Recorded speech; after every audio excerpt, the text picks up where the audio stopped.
내년 총선을 앞두고 여야 태풍의 눈으로 떠오른 인물들을 살펴보도록 하겠습니다.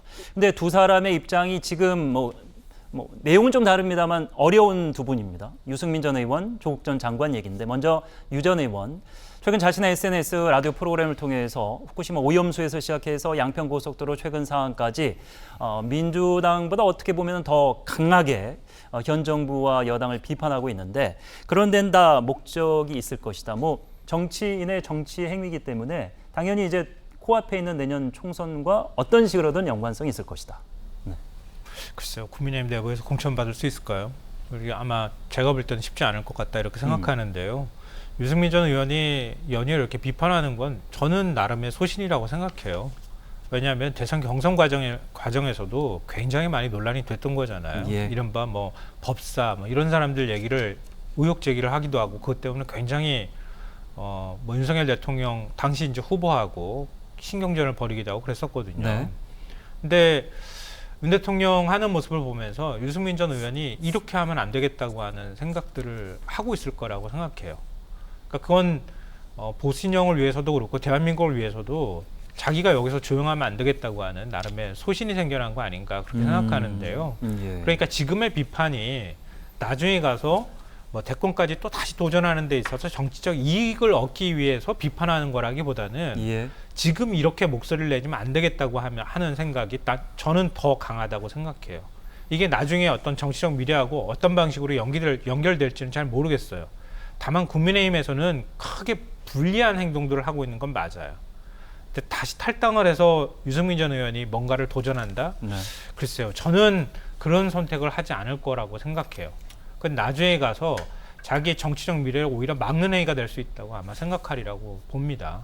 그래서 국민의힘을 탈당을 해서 새로 당을 만들고 다시 또 정치적 재기 움직임까지 얘기하는 것은 정치적 상상에 가깝다. 저는 그렇게 생각합니다. 예.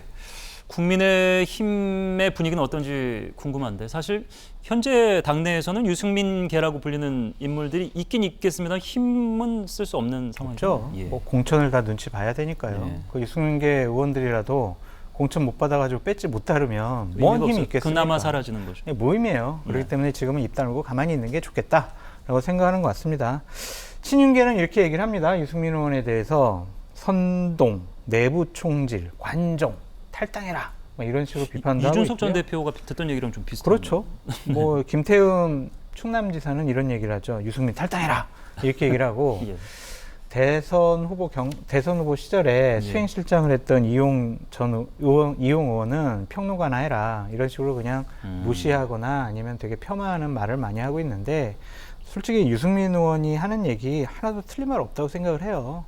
근데 윤핵관들이나 대통령실은 되게 아프겠죠. 저런 얘기하는 것 자체가 내부 총질이라고 분명히 자기들 생각을 할 겁니다. 예.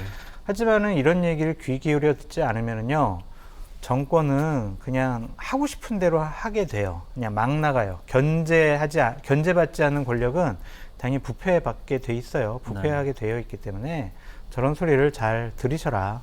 그리고 저보고 자꾸 보수 참칭 패널이라고 욕하지 마시고 누가 욕하던가요? 제가 비판하는 것도 잘 예. 들으시라 그렇게 말씀드리고 싶어요. 예. 저는 보수파가 정말 잘 됐으면 좋겠어요.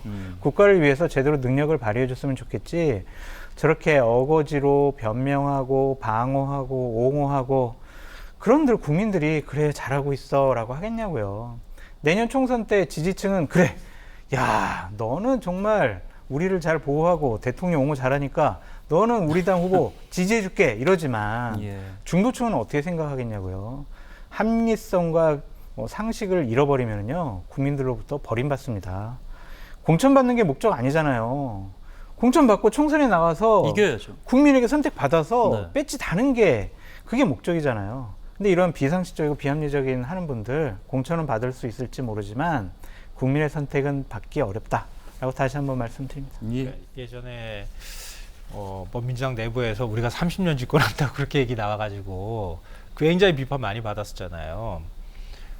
권력 잡으면 그렇게 되나 봐요. 원래 시작은 20년 전이었는데 조금 늘어가고 30년까지 갔어요. 100년까지 100년까지 갔었어요. 예, 알겠습니다. 근데 권력이라는 게 이렇게 잡았을 때는 권력이 네. 취하는 것 같아요. 그러니까 지금 윤석열 대통령이나 국민의힘이 이게 권력에 취하고 권력 눈치를 보고 이러고 있는 상황인 것 같아요. 근데 이 화무 11호롱이라고 그렇죠. 이 집권 한 반 정도 돌아서잖아요. 그러면 틀림없이 내부 갈등 나옵니다. 길어야 5년인데 이미 이제 2년을 내년- 다 향해 가고 있고. 내년 총선 때 결과가 어떻게 나올지 모르겠지만 만약에 국민의힘이 진다고 하면 그러면 아마 벌써부터 내분이 시작될 거예요. 나 그때 그 말 들을 걸 이런 얘기 나올 거라고 생각해요. 장수장께서 보수 참칭이라고 뭐 지금 비판받고 계시지만 장수장의 얘기를 그때 가면은 그때 들을 걸 하는 얘기를 국민의힘 내부에서 할 거라고 생각합니다. 이건 칭찬인데. 아니 그렇게 생각 예. 안 하고 쟤는 뭐 맨날 우리 어려울 때 욕했다. 그렇게 아마 더 저를 공격할 것 같아요. 예.